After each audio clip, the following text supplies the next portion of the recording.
I really didn't see this coming. Ryan Garcia defeats Devin Haney on a 12-round majority decision. In reality, this should have been unanimous. It really should have. I woke up this morning and it's probably an hour roughly after the fight. And I said, okay, I'll go and look up, expecting, a Devin Haney points decision or something like that. And I see, the first image I see is Ryan landed a big shot on Devin Haney, and I'm like, what's going on here? I'm like, right, I'll find a copy of this fight. And honestly, I couldn't believe it.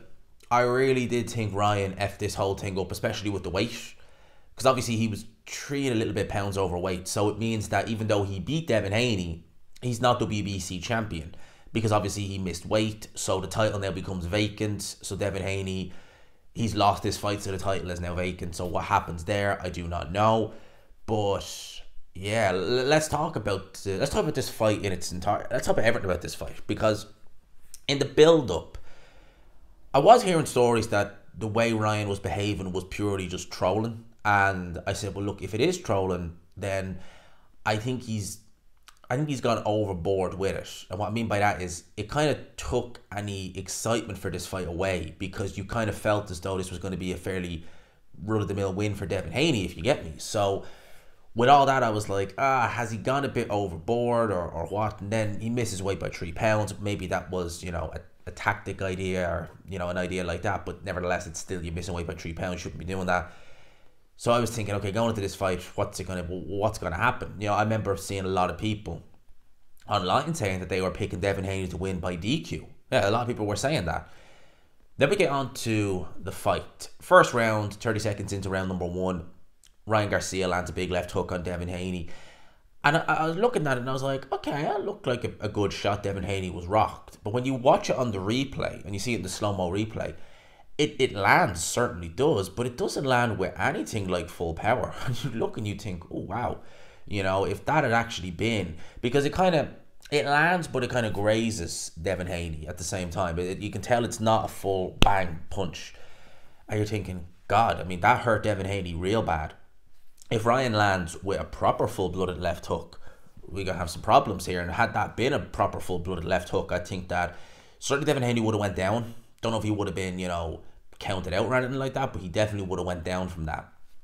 Devin kind of is able to compose himself, wins the second round, lands a big left hook on Ryan Garcia in round number 3, but it wasn't like, I think the commentators on commentary, Chris Mannix, Todd Grisham, they were kind of making, oh, big left hook. I was like, I don't think Ryan was necessarily really in any way troubled with that left hook. It landed, and I think it more just kind of got his attention rather than anything else. At this point in the fight, Devin Haney is doing what he needs to do. Ryan Garcia he's in the rounds, but Devin Haney is definitely the guy who's winning them. Then round number 6 happens, and this is when you start to see the tide of the fight turn. This is when you start to see Ryan Garcia, in my opinion, this is when he took over. And this is when you started to see what Ryan brings to the table and something that Devin is just not going to like. So Ryan is athletic, he hits hard, and his hand speed is on a different level to most guys. He was able to get through round number 6, was able to rock Devin Haney a little bit, and really won that round without question. Then in round number 7, he was able to land again, use that hand speed, head and body, finally lands a left hook, and this one does drop Devin Haney, and Devin Haney goes down. He was hurt.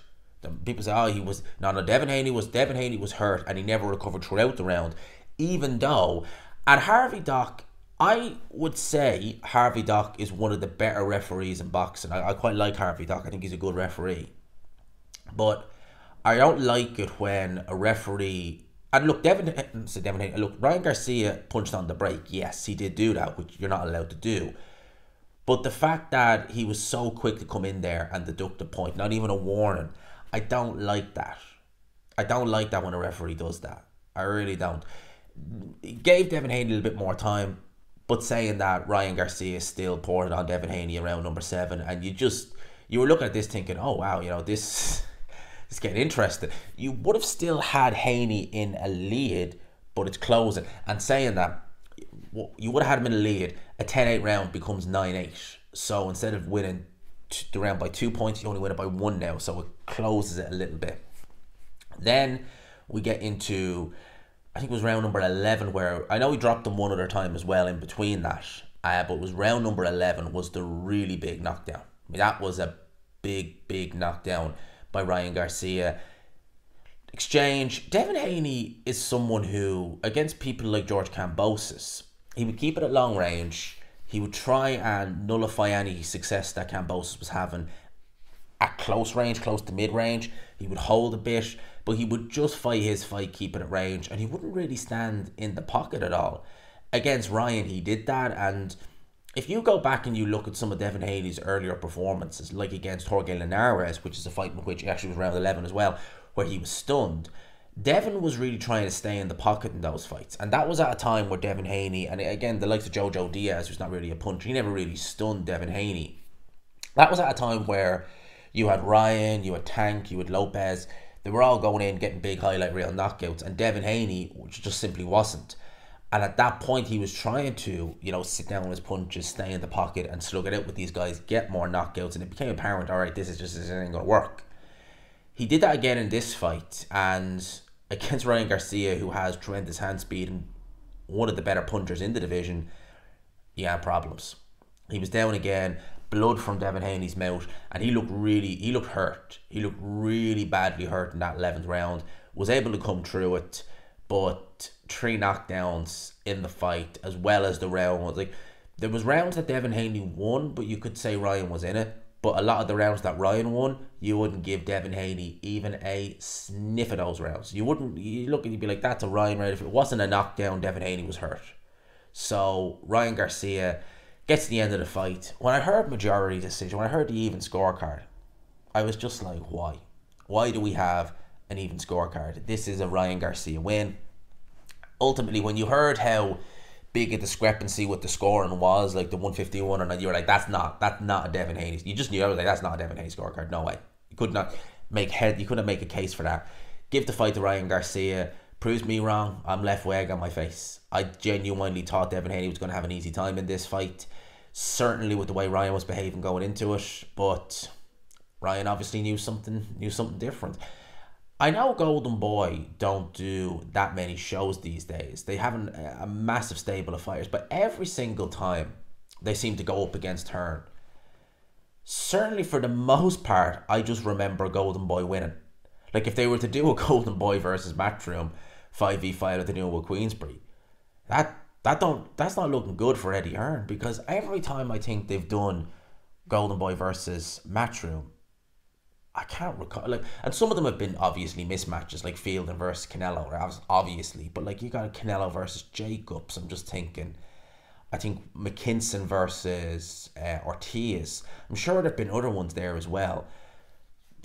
Ryan or Oscar might not have the biggest stable, but he has some good fighters in it, and this fight right here, it's going to reinvigorate Ryan Garcia. I mean, the Tank Davis display, he lost, where he basically quit. That's really going to go, and a lot of people are going to forget that. And people are going to say, oh, it was weight. And I'll always say, well, look, Ryan, no one put a gun to his head and forced him to sign rehydration clause and a catch weight. If you couldn't make the weight, you couldn't make the weight. You should have just said it. If not, then just don't take the fight. If you knew you were going to be so badly limited in that fight with that rehydration clause, then why'd you bother taking it? Whereas this fight, there wasn't any of that. He still missed weight, which is unprofessional, but he did a brilliant job in there. And look, I'd love to see a rematch. I'm not sure, is there a rematch clause in place for this fight? But if there is, I'd love to see it. And I think that style will always give Haney problems. And there will be questions about Haney's chin. Ryan Garcia dropping you is not a smoking gun that you have a bad chin, because Ryan Garcia is a big puncher.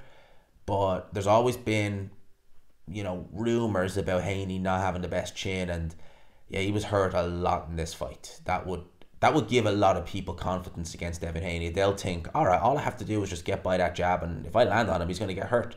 So Devin Haney, back to the drawing board. Ryan Garcia, there you go. I mean, he's already a star, but that is just going to that's going to just move him further up, 100%. So let me know your thoughts in the comment section below. I hope you enjoyed it. We'll talk to you later for review of the week, or midway. It's definitely not midweek, but we'll talk to you later for review of the week. We might even see if we have time to do a quick little live. Let's see. Peace.